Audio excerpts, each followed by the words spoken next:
वाकई अंतर्राष्ट्रीय बाजार और कारीगरों के लिए एक सेतु बन गया है। ये लोग जहां इसका ख्याल रखते हैं कि कामगार का गुजारा चलता रहे, वहीं सामाजिक, आर्थिक और पर्यावरणीय टिकाऊपन को बढ़ावा देते हैं। आप में से बहुत सारे लोगों को याद होगा कि किस तरह आपकी माँ या दादी पुराने कपड़ों के बदले में नए बर्तन लिया करती थी। इसी पारंपरिक व्यवस्था से सेतु पुरानी साड़ियाँ जुटाता है या बाजार या निर्यात घरों से कबाड़ उठाता है।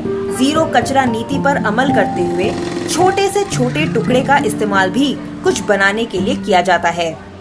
हमारे काफ़ी सारे प्रिंसिपल्स हैं, जिसमें सबसे पहला है कि जो अंडर प्रिविलेज्ड आर्टिजन्स हैं, जो माइनॉरिटीज़ हैं, इनको अपलिफ्ट करना with special focus on women empowerment.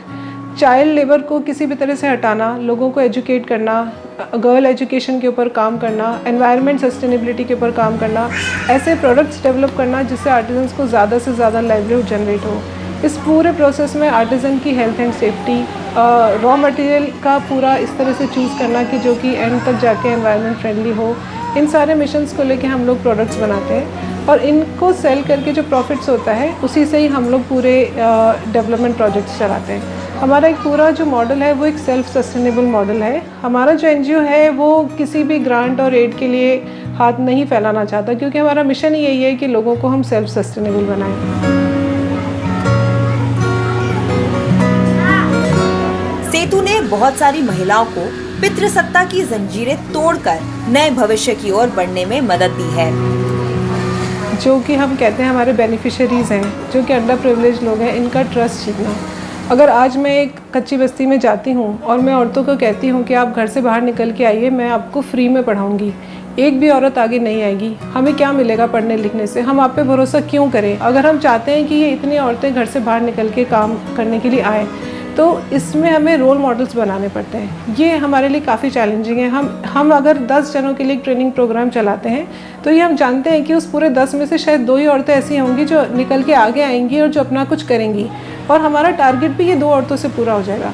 आज जब वो 2 औरतें आएंगी, घर में अच्छे पैसे लेकर के जाएंगी, कल को हम देखेंगे कि उनकी बच्चियाँ अब तक लड़कियाँ भी पढ़ रही हैं, या उन्होंने एक स्कूटी ली है, या वो एक अच्छे कपड़े पहन के वो 2 औरतें बाहर जा रही हैं, वो अपने आप में एक रोल मॉडल है।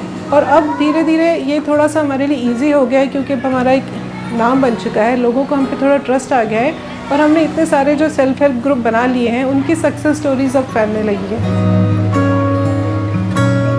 सेतु ने महिलाओं के लिए एक सुरक्षित रास्ता तैयार किया है।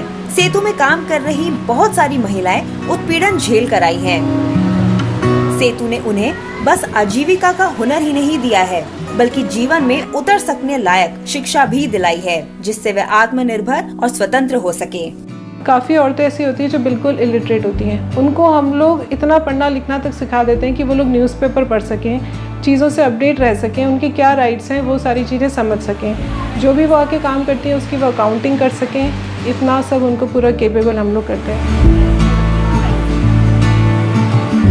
मैंने यहाँ कंप्यूटर सिखाती हूँ, लेडीज़ को पढ़ाती भी हूँ, बच्चों को भी पढ़ाती हूँ। और जो पढ़ने वाली लेडीज़ थी, बिल्कुल इनको अनपढ़ थी, बिल्कुल पढ़ना नहीं आता था इनको। शुरू में बहुत प्रॉब्लम्स आई, इनको बिठाना, बच्चों की तरह की शर्म आती थी, हंसती थी कि मैडम हम नहीं पढ़ेंगे, कैसे पढ़ेंगे। बड़ी मुश्किल से इनको बिठाते, इनके बच्चों को चुप कराते, बच्चे रोते बीच बीच में, लेकिन फिर भी कैसे न कैसे इन्होंने भी थोड़ा सा इंटरेस्ट लिया शुरू में।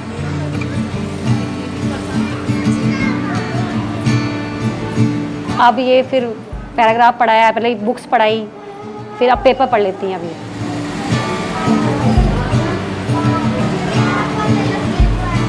मैं यहाँ पे सारी लेडीज़ों को काम सिखाती हूँ।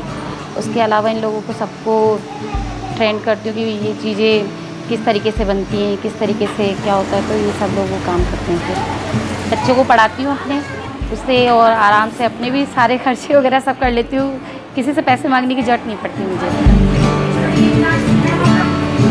यहाँ पे हम लोग आए हैं 2 चार पैसा कमाने के लिए। हमारे पति भी कमाते हैं, हम भी कमाते हैं, इसलिए कि मेरे बच्चे हैं ना वो सुरक्षित पढ़ सके और थोड़ा हम लोग भी आदमी बन सके। नहीं तो हमारे बिहार में कहाँ है इतना काम धाम, तो चलता ही नहीं है, किसी से हाथ भी फैलाना नहीं पड़ता है, हमारे पास पैसा एनी टाइम रहता है। अब इस ज़माने में जो क्लाइमेट और एनवायरनमेंट की सिचुएशन है, ये हम सबको पता है। जब हम कहते हैं कि इकलौता इलाज है रिड्यूस, रीयूज़ और रिसाइकिल, रिड्यूस करने के बजाय आज के ज़माने में कंज्यूमरिज्म और होर्डिंग बहुत ज़्यादा बढ़ चुकी है। कंजम्पशन एक्सेस हो चुका है। हर जने को नए कपड़े चाहिए, मतलब साल में अगर 3 कपड़ों में काम चल सकता है नए, तो हम लोग 30 खरीदेंगे, एक बार पहनने के बाद उन्हें फेंक देंगे। हर जने के पास एक मोबाइल होगा, लेकिन फिर भी वो 1 साल बाद एक नया मोबाइल चाहेगा, चाहे उसमें 1 या 2 फीचर्स भी आएँ।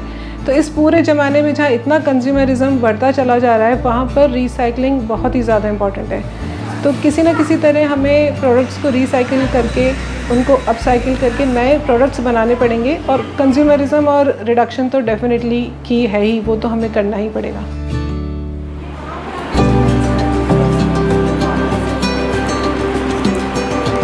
आर्थिक, सामाजिक और पर्यावरणीय टिकाऊपन को बढ़ावा देने वाला ये मॉडल है। यही वजह है कि सेतु क्लोथ्स विद द कॉन्शियंस की शानदार मिसाल है।